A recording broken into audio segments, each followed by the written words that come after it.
We need to use our anger to hold our leaders accountable and use that anger to transform our country. And how do you do that? You realize that every single person in office today is elected. You have a lot of people who are appointed, but they're appointed by those who elect. So basically you have to ask yourself as a Kenyan voter, what is the problem that ails our country, our community, our village? And who is best placed to replace the person who is the problem?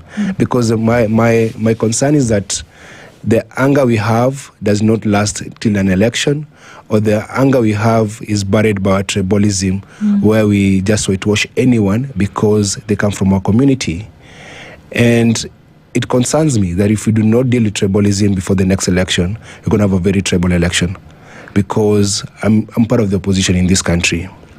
And I've been in rooms in this country in the last couple of weeks, perhaps, talking about unity in the opposition and all that.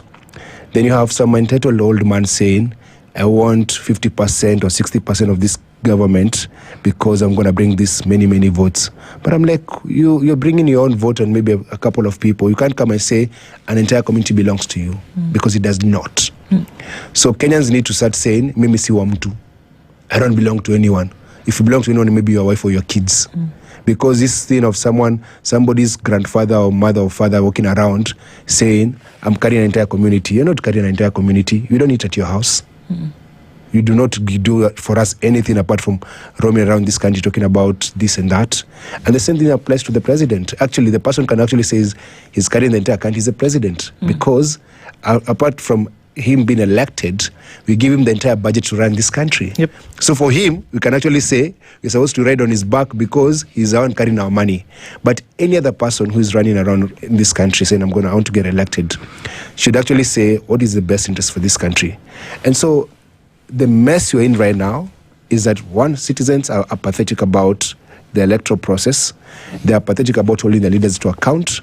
And they're pathetic about what's happening in this country, because their apathy is like to teach lesson 2027. But you can teach someone a lesson next week by shutting down a country like we did yesterday. So there are many things we can do, but let our anger transform this country, because if we do not change Kenya in the next 1 year, we cannot afford another 5 years of Ruto. Kenya will be gone forever. And you guys are a good example that because of speaking truth to power, you can't pay your employees because the government cannot pay you. So this person is using public coffers to punish a private company because he doesn't like how they write the stories or how they air the stories. And that's pettiness of the highest level from a president. And that's hurting many lives. But he does not care. So from Mr. Petty President, we have to ensure that you don't elect more petty politicians in this coming election. So let your anger transform this country. Right. And I mean,